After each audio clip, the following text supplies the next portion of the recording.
नमस्कार दोस्तों क्या आप जानते हैं इंदौर 8वीं बार लगातार देश का क्लीनेस्ट सिटी डिक्लेयर हुआ है। इसके बारे में तो हम डिस्कस करेंगे, लेकिन इस वीडियो को बनाने का एक और मेरा मेन मकसद है। आप सब जानते हैं कि 20 मिलियन सब्सक्राइबर्स हो चुके हैं स्टडी आईक्यू पर, और जब भी मैं वीडियो बना रहा हूं कोई भी, उसमें से आप सब लोग 20 मिलियन कॉन्ग्रेचुलेशंस लगातार आप सबकी बधाइयां आ रही हैं। जाहिर सी बात है, इसको लेकर एक ग्रैंड सेलिब्रेशन होना चाहिए, और इसीलिए इस बार स्टडी आईक्यू की टीम ने निर्णय लिया है कि हम इंदौर आ रहे हैं। जी हां दोस्तों, मैं भी पहली बार किसी लाइव इवेंट में शामिल होऊंगा।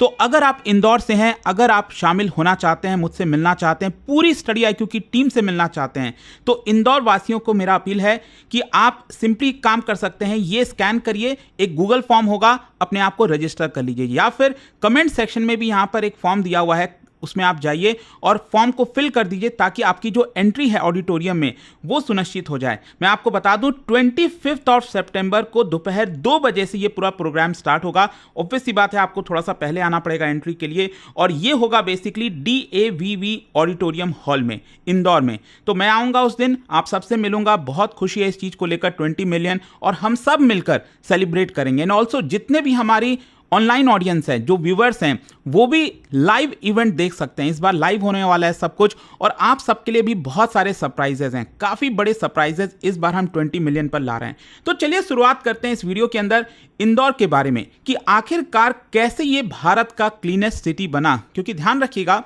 कि जब भी हम किसी देश में या फिर किसी भी शहर की बात करते हैं कि क्लीनेस्ट है, तो उसमें बहुत सारी चीज़ों का कंट्रीब्यूशन होता है।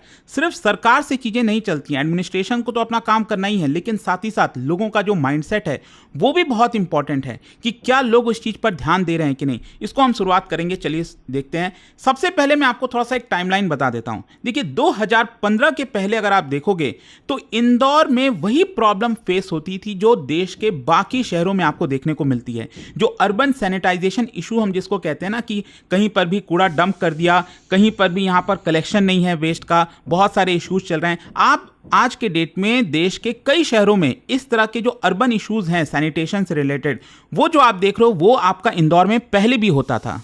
लेकिन उसी समय अगर आपको याद हो तो भारत सरकार स्वच्छ सर्वेक्षण लेकर आती है, पूरा सर्वे लेकर आती है, ताकि देश के अंदर रैंकिंग की जाएगी उन शहरों की कि कौन कितना क्लीन है।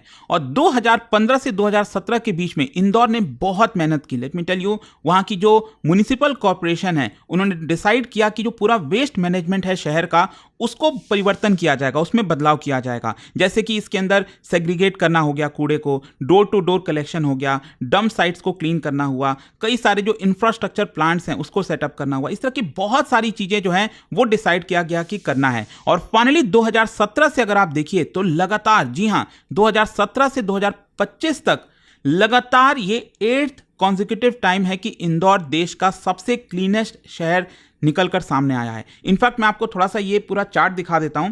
अगर आप देखिए तो बेसिकली क्या है कि अलग अलग जो पॉपुलेशन है उसके आधार पर यहां पर रैंकिंग दी गई है। 10 लाख से ज्यादा जो पॉपुलेशन वाले शहर हैं, तो उसमें इंदौर सबसे नंबर 1 पर है, दूसरे नंबर पर सूरत है, तीसरे पर है नवी मुंबई, और फिर है आपका विजयवाड़ा। अगर हम 3 लाख से 10 लाख के बीच की बात करें तो नोएडा, चंडीगढ़, मैसूरू, उज्जैन, गांधीनगर, गुंटूर देखने को मिलेगा। 50,000 से 3 लाख के बीच वाले जो शहर हैं, न्यू दिल्ली म्युनिसिपल काउंसिल, ध्यान रखिएगा NDMC की हम बात कर रहे हैं। बेसिकली दिल्ली में एक छोटा सा एरिया आप कह सकते हो, छोटा क्या मतलब अच्छा खासा है, तो उसमें 50,000 से 3 लाख के बीच की पॉपुलेशन ली जाती है। इसके अलावा तिरुपति हो गया, अंबिकापुर हो गया, लोनावला हो गया, फिर उसी हिसाब से आप बाकी भी देख सकते हैं, 20,000 से 50,000, और 20,000 से कम वाले जो जगह हैं उनको भी यहां पर सर्वेक्षण के तहत जो है डिसाइड किया जाता है, रैंकिंग दी जाती है। लेकिन हमारे लिए सवाल यह है कि इंदौर ये सक्सेस हासिल कैसे किया, और इससे हम काफी कुछ सीख सकते हैं। सबसे पहला अगर आप देखोगे तो हाउस होल्ड सेग्रीगेशन, ये बहुत इंपॉर्टेंट हो जाता है। किसी के भी घर में, क्या आप मुझे कमेंट में बता सकते हैं कि क्या आपके घर में जो कूड़ा है वो सेग्रीगेट होता है कि नहीं? मतलब ड्राई वेस्ट अलग और वेट वाला जो वेस्ट है वो अलग। जैसे सब्जी वगैरह कट रही है तो उसके जो छिलके वगैरह हो गए वो आपका वेट वाले में चला जाएगा, और जैसे कोई प्लास्टिक वगैरह है वो आपका ड्राई में चला जाएगा। तो वो सेग्रीगेशन बहुत इंपॉर्टेंट होता है, क्योंकि वहीं पर इंपॉर्टेंट है जहां पर सोर्स है ना।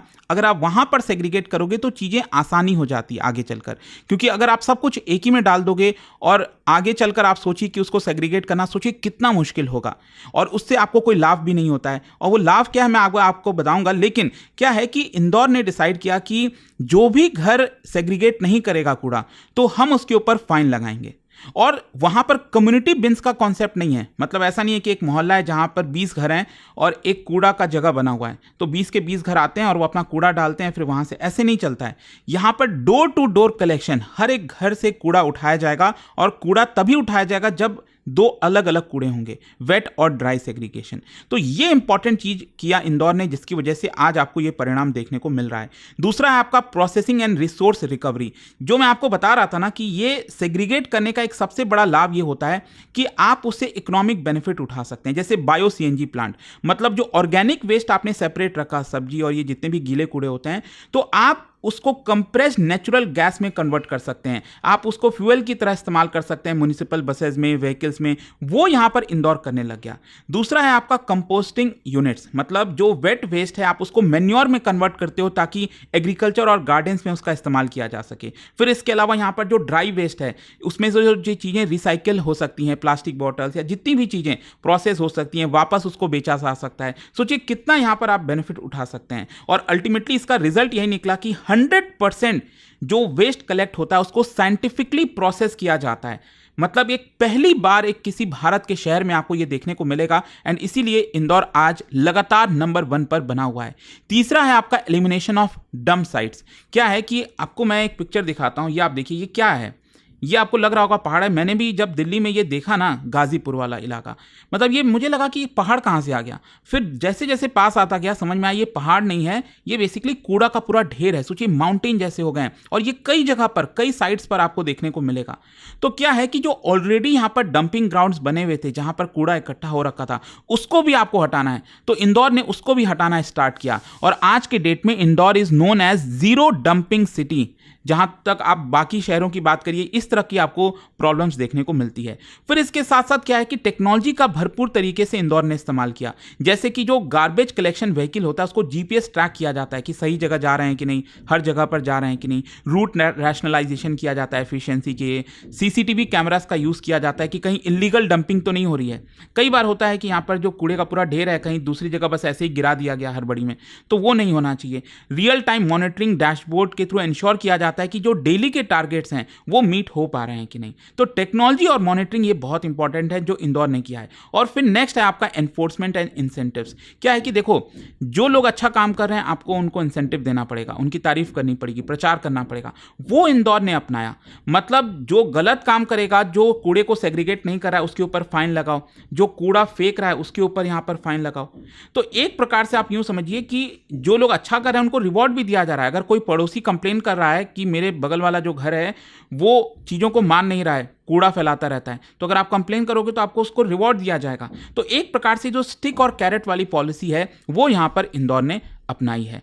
फिर इसके साथ साथ जो सबसे एक इंपॉर्टेंट चीज होती है फाइनेंसिंग और सस्टेनेबिलिटी। मतलब आपको इतना सब कुछ करना है, शहर को क्लीन रखना है, उसके लिए पैसा चाहिए, कहां से आएगा? ये सबसे बड़ी दिक्कत है कि रिसोर्स तो लिमिटेड है, सरकार की अनाज देगी फ्री में या फिर क्या क्या करेगी। तो इसके लिए क्या है कि यहां पर इनिशियल जो कैपिटल इन्वेस्टमेंट है वो पब्लिक फंड्स और पब्लिक प्राइवेट पार्टनरशिप, इन सब के थ्रू मिलकर स्टार्टिंग में जो इनिशियल कैपिटल है वो लेकर आया गया। लेकिन सबसे इंपॉर्टेंट है कि आप इसको कब तक चला पाओगे, तो उसके लिए एक सस्टेनेबिलिटी मॉडल होना चाहिए। जो मैंने आपको बताया ना कि यहाँ पर कंपोस्ट बनाया जाता है, रिसाइकिल की जाती हैं, बायो सीएनजी सेल्स होता है। आप सोचिए जो बड़े बड़े बायो सीएनजी प्लांट्स बनाए गए हैं जिसमें thousands of KG of gas daily produce होता है वेस्ट से, तो वो उससे रेवेन्यू जनरेट होता है। एंड इसी की वजह से जो भी यहाँ पर हो रहा है, ऑपरेशन हो रहा है, इंदौर के द्वारा किया जा रहा है, वहीं से ये पूरा पैसा भी जनरेट हो जाता है और सब कुछ आपको देखने को मिलेगा। ठीक है, तो रेवेन्यू लिंक्ड सर्विस जो है वो सबसे बेस्ट होता है अगर आप इसको सस्टेनेबल तरीके से आगे बढ़ाना चाहते हो। लेकिन सबसे इंपॉर्टेंट देखिए क्या है ना कि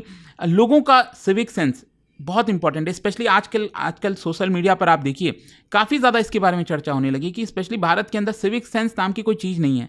लोगों को क्या करना है, ड्राइविंग करते समय, किसी से बात करते समय, क्राउड में धक्का मुक्की नहीं करना है, तो सिविक सेंस बहुत ज़्यादा इंपॉर्टेंट हो जाता है। लेकिन इंदौर के अंदर आप देखिए बचपन से ही स्कूल्स में ही यहाँ पर करिकुलम में डाल दिया गया, अवेयरनेस कैंपेन चलाया गया स्कूल्स में, मार्केट्स में, नेबरहुड में, ताकि लोगों को अवेयर किया जाए।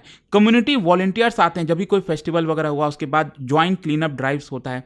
ताकि कूड़े को हटाया जाए। सिटीजन्स का फीडबैक लगातार लिया जाता है ताकि लोग खुश हैं कि नहीं, क्या कूड़ा सही से आपके घर से इकट्ठा हो रहा है कि नहीं, कहीं पर गंदगी तो नहीं दिख रही है। तो क्लीनलीनेस एक प्रकार से इंदौर की सिविक आइडेंटिटी का पार्ट बन गया है। इनफैक्ट सबसे अच्छी बात यह है जो बताया जा रहा है कि सोशल स्टिग्मा बन गया अगर लोग कूड़ा फेंकते हैं। आप दूसरी जगह जाओगे, दूसरे शहर में देखो तो अगर कोई सड़क से कूड़ा उठाएगा ना तो वो सोशल स्टिग्मा है कि अरे देखो वो क्या कर रहा है। लेकिन इंदौर में अगर कोई कूड़ा फेंक रहा है तो वो सोशल स्टिग्मा है कि तुमने कूड़ा फेंका कैसे। तो ये कहीं ना कहीं एक सिटीजन जो पार्टिसिपेशन है, सिविक कल्चर है, वो काफ़ी मायने रखता है।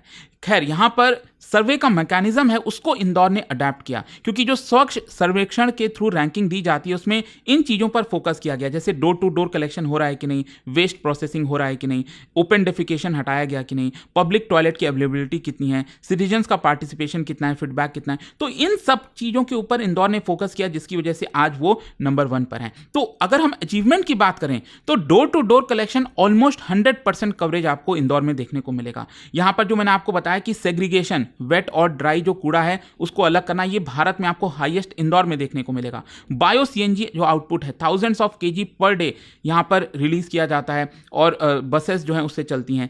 लेगेसी जो वेस्ट है, मतलब पुराने जो कूड़े हैं, डंप साइट्स हैं, उसको क्लियर किया इंदौर ने। टॉयलेट्स एडिक्वेट रखा, उसको मेंटेन किया। तो ये कुछ इंपॉर्टेंट अचीवमेंट है इंदौर की जो वो करके दिखाए हैं। लेकिन हाँ, जाहिर सी बात है काफ़ी कुछ अच्छा हुआ है, काफ़ी कुछ और भी हो सकता है अच्छा। कुछ लिमिटेशंस भी हैं, इश्यूज भी हैं। जैसे क्या है ना कि इंदौर में प्योरली फोकस किया है कि जो सर्वेक्षण के अंदर जो सर्वे होगा उसमें कौन कौन से पॉइंट्स हैं उसी पर हम पूरा फोकस करेंगे। लेकिन इसके अलावा भी तो बहुत सारे पोल्यूशंस के इश्यूज होते हैं, जैसे ground water contamination, industrial affluence हो गया। इसके साथ साथ यहाँ पर जो एयर क्वालिटी है वो कितना ठीक हो रहा है कि नहीं, कहीं ना कहीं इसके ऊपर भी इंदौर को फोकस करना चाहिए। फिर इसके अलावा यहाँ पर जो इनइक्विटी है, मतलब इंदौर बाकी जगह देखने को लग सकता है कि हाँ चलो बहुत अच्छा है, स्वच्छ है, लेकिन कुछ जगह से खबरें आती हैं कि जो स्लम्स हैं, जो पेरी अर्बन एरियाज़ हैं, वहाँ पर अभी भी इश्यूज चल रहे हैं।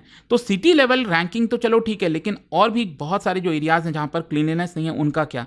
इसके अलावा सस्टेनेबिलिटी कब तक हो पाएगी, क्या इंदौर लगातार इसको सस्टेनेबल कर पाएगा कि नहीं, जो सैनिटेशन वर्कर्स हैं उनके वेलफेयर का ध्यान रखा जा रहा है कि नहीं, वहां पर कुछ इश्यूज हैं जिसके ऊपर फोकस करने की जरूरत है। लेकिन हाँ, इंदौर से बहुत कुछ सीखा जा सकता है, पूरे देश को काफी कुछ एक लेसन मिल सकता है। आप देखिए यहाँ पर, जैसे कि अगर हम बात करें कि इंदौर का जो सक्सेस अगर अडॉप्ट करना है तो इसमें पॉलिटिकल कमिटमेंट बहुत इंपॉर्टेंट है, एडमिनिस्ट्रेशन का पार्टिसिपेशन बहुत इंपॉर्टेंट है, सेग्रीगेशन ऑफ सोर्स हो गया, डोर टू डोर कलेक्शन हो गया, इन्वेस्टमेंट हो गया इंफ्रास्ट्रक्चर के ऊपर, रेवेन्यू जनरेशन, बहुत सारी चीजें। जब तक ये सारी चीजें अडॉप्ट नहीं की जाएंगी तब तक बाकी के जो शहर हैं वो इंदौर को शायद मैच नहीं कर पाएंगे। And that is one of the biggest reason Indore आज के डेट में क्लीनेस्ट सिटी है। तो आई होप कि आपको अच्छे से समझ में आया होगा। और जाने से पहले एक बहुत ही interesting question, historic Rajwada palace जो इंदौर में है वो ओरिजिनली किसके द्वारा बिल्ड किया गया था, क्या आप बता सकते हैं इनमें से? इसका राइट आंसर तो आप सब जानते हैं, मेरे इंस्टाग्राम पर तो मिलेगा ही, वहां पर अगर आप नहीं हो कोई बात नहीं, टेलीग्राम से ले सकते हैं इसका सही उत्तर। और दोस्तों, जैसा मैंने आपको बताया, एक बहुत इंपॉर्टेंट चीज यही है कि 20 मिलियन सब्सक्राइबर्स पूरे हुए हैं। ग्रैंड सेलिब्रेशन हम कर रहे हैं मध्य प्रदेश के इंदौर में ही।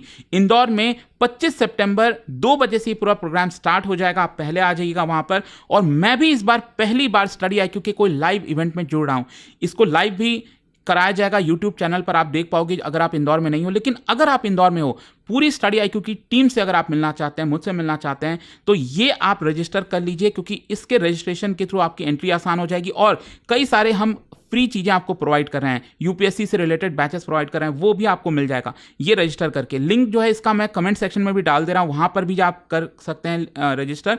सो सी यू गाइज, अगर आप इंदौर में हैं तो डेफिनेटली मुझसे मिलेगा, मैं काफ़ी एक्साइटेड हूँ इंदौर के लिए। Thank you so much. दोस्तों, इस नवरात्रि एक शुभ शुरुआत करिए अपने IAS जर्नी की। स्टडी IQ IAS लेकर आया है नवरात्रि सेल, जो कि वैलिड है सिर्फ 24 सितंबर तक।